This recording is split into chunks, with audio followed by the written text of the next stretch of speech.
I am going to teach you everything, from the basic tricks all the way to the secret behind landing every shot. Like for example, did you know you can't charge the one shot from Cloak during her ultimate? So the reason you never seem to be able to one-shot the Cloak is because you don't charge the passive from someone else first. But staying alive is the hardest part of Hawkeye, so let's start with the defenses. Hawkeye's melee is easily the most undervalued skill in Marvel Rivals. It blocks things like the Luna Freeze, Squirrel Girl's Root, Bucky's Hook, the Spider-Man's as well. It even blocks the grab from Richard, and you only need to block one of the two arms. It even breaks things like the Ankh and, for example, the Cloak's blinding wall. And of course, it blocks almost every bullet in the game as well. On top of saving me multiple times every match, it just makes me much tankier in general as well. But yeah, deflecting is extremely difficult, especially with the default keybinds, so make sure you bind Hawk's melee to right-click. Trust me, it will make blocking so much easier. I'll remind you again at the end of the video. Just think of deflecting like Captain America's shield. You're just holding right-click to block damage. It's really not more complicated than that. Of course, many of the hits will get through, but your goal is to just reduce the amount of hits you take. So, to start off, just focus on spamming deflect whenever you're running away from enemies. You just toggled on your melee block software. That's all you need to start building that reflex that makes you automatically right-click whenever you feel like you're about to be hit with some heavy damage. Double jump is your main way of escaping from sticky situations. It also just lets you completely screw over many of the opposing heroes. Like for example, Panthers need you to stay on the ground so that they can dash back and forth on you. And then of course there is the knockback. Spider-Man is useless against Hawkeye. All you gotta do is knock him back after he pulls himself in. This is the only trick you need to make sure the Spider-Man never gets you. Also, make sure you're spamming deflect when running away, since every web cluster is worth 75 damage. Oh, and as an added bonus, knockback also drops every flying hero from the sky. But going back to double jump, stop being lazy. Just humble down and take the stairs. There are so many spots where you could have saved your double jump. But yeah, in general, there's such a huge amount of useful spots that I'll just make a full video on them in the future. But what I will say though is there's elevator mechanics in most maps that let you get to high grounds. Especially on the symbiote map, there is zero excuse to be YOLO jumping onto the high grounds. Also, a while back, the one-shot range was nerfed to 40 meters. But just like with the cloak trick, if you charge your shot from a closer target first, you can still one-shot at any distance. And then next up, we have the no-aim alternative, blast arrows. Blast arrows have been buffed like 5 times now, but I've still never seen anyone else use them. And I assume it's because of pride. At close range, your choice of arrow should depend on how confident you are in landing that headshot. What the Sigma? Sometimes it's just better to swallow your pride and start blasting. So yeah, the main reason why it feels so difficult to figure out when to use blast arrows is just because it kinda works in every situation. But there are some cases where blast arrows are just way better. With normal arrows, you're gonna have a hard time dealing with squids, but blast arrows will clear them instantly. They destroy most basic buildables in one shot. And they are also Jeff's worst nightmare. Haha! Even underground, all 3 explosions are gonna easily hit him. And the explosion range is huge. So you can even finish off targets that are hiding behind cover. And in general, you can hit all 3 explosions from surprisingly far away. The only reason you would care about being in melee range is to also hit all 3 direct hits. But keep in mind, if you don't charge the bow, you lose a tiny bit of direct hit damage.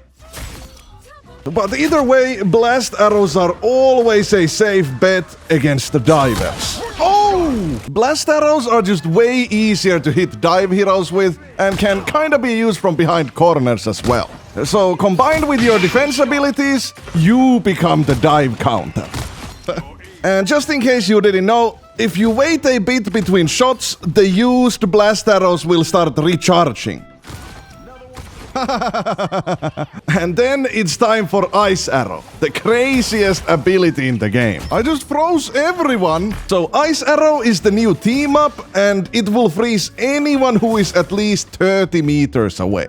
It's a 20-second cooldown, so you should be able to permanently delete 1 support from the game. How is that fair, bro? That's all I can say. It deals enough damage that an uncharged headshot will finish off the target. Alternatively, if you can charge the arrow, then you only need a body shot to get that free pick. Also, a notification should pop up in this corner if it's nerfed already. But anyways, since it even goes through walls and has unlimited range, you can just freeze the guy holding up the shield and then headshot the squishy behind him. Is that my arrow? The Hypersonic Arrow doesn't one-shot during ultimate anymore, so it's basically just a budget version of Ice Arrow. It slows enemies instead of freezing, knocks enemies out of the sky if you hit the second tick. It is very handy for dealing damage through shields, but a body shot plus Hypersonic Arrow deals almost enough damage to even one-shot 275 HP targets. So it's best used right after a difficult shot to make sure you get that kill even if you miss the headshot.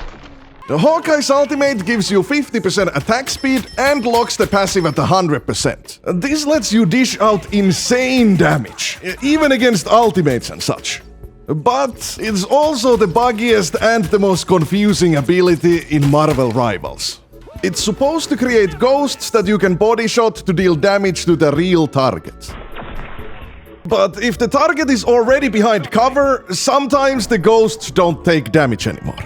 Also, Hawkeye aims with his balls instead of eyeballs, so make sure your crotch has visibility to the enemies, otherwise the ghosts just won't appear. I had to learn this the hard way, like, no pun intended. Where are the ghosts, bro? But anyways, if the player goes behind a wall for even a moment, the ghosts disappear in roughly a second. But sometimes you get lucky and they don't disappear. In terms of the blast arrows, each explosion can only hit 1 ghost. So always make sure you're hitting the player to get that double damage. But going for that melee range one-shot is just way too risky and not really worth it. Better to just keep your distance and go for a second shot if the first one is not enough. Let's talk a tiny bit more about divers. There's some creep on me, hell yeah. Fighting multiple divers at once is just not something you're designed to do. So don't tell your healers about this one, but the best way to deal with dive is to hide until they go on your teammates. You're just peeling for your healers, okay? Like, it's completely fine. But to be honest, the only dangerous tank is Captain America. He's the only one who can still keep up after you use knockback and double jump. And you really don't want to shoot normal arrows at the shield from melee range. Blast arrows are safer, and 3 should be enough to bring his shield down if he takes any damage from someone else. Also, Captain's first 2 hits are melee, but the 3rd and 4th are ranged, so just by spamming Deflect, you can block half of his damage. Other than that, you kinda just hope you're close enough to your team to get some heals.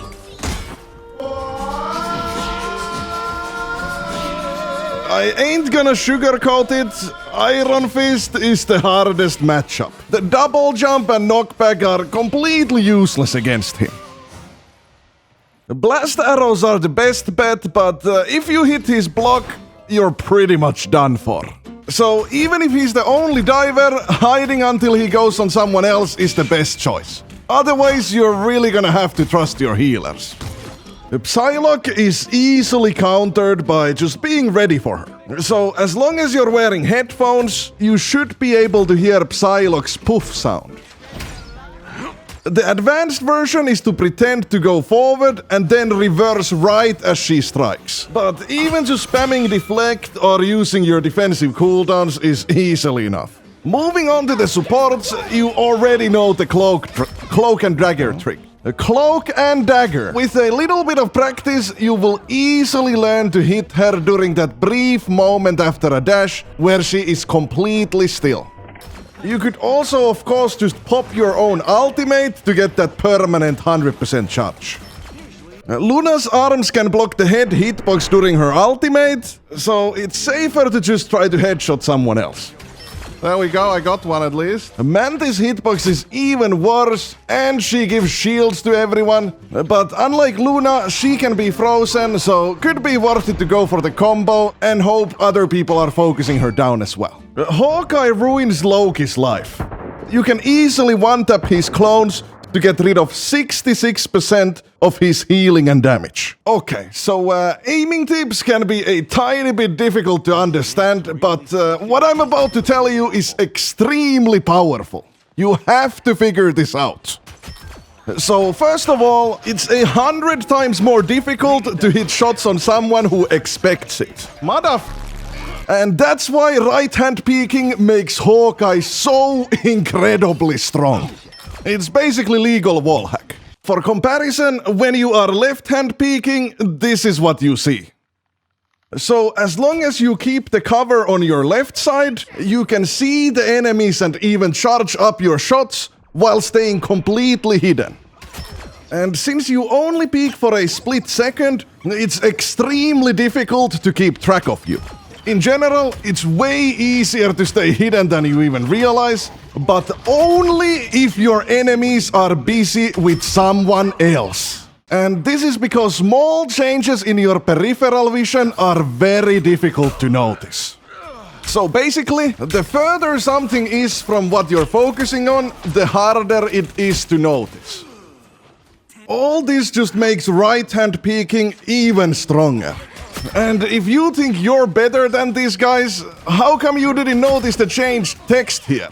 Or the John Cena hero icon? You probably didn't even notice my facecam was frozen this whole time. Most players think that aim is all about how good you are at moving the mouse. But look at this. I expect enemies to back up since we are pushing in, so I put my crosshair at head level and just wait until it looks like someone will run into my crosshair. Zero mouse movement. If you look closely at my gameplay, most of my misses are flicks, and most of my hits are me just waiting for someone to walk into my crosshair. It's also very important to learn to use strafe movement to further reduce how much you have to move the mouse. Flicking should be saved for when you don't have the time to aim properly. Like here, I put my crosshair in front of her, but she changes movement direction to avoid running into my shot, so I have to flick to catch her head. Or like here, my crosshair is too low to hit her head, so I have to quickly flick upwards. Hitting targets who expect your shots is a whole guide video in itself, since you have to predict their prediction. Like, did the Luna see me here? And if she did, is she good enough to predict that I predict she will turn around and go behind cover? So that's another guide in the future, but yeah, shooting at players who expect it is something that even I avoid at all costs. And so should you. Also, make sure you have the reticle animation on, since the actual bow draw animation makes you think your shot is ready, when in reality it's only at around 75%. Other than that, the crosshair really isn't that big of a deal. I put my crosshair code in the video description if you don't want to mess with it yourself. Also, I put the most controversial aim tip as a pinned comment below to avoid ruining the viewer retention. But anyways, thanks for watching and good luck on the Hawkeye grind.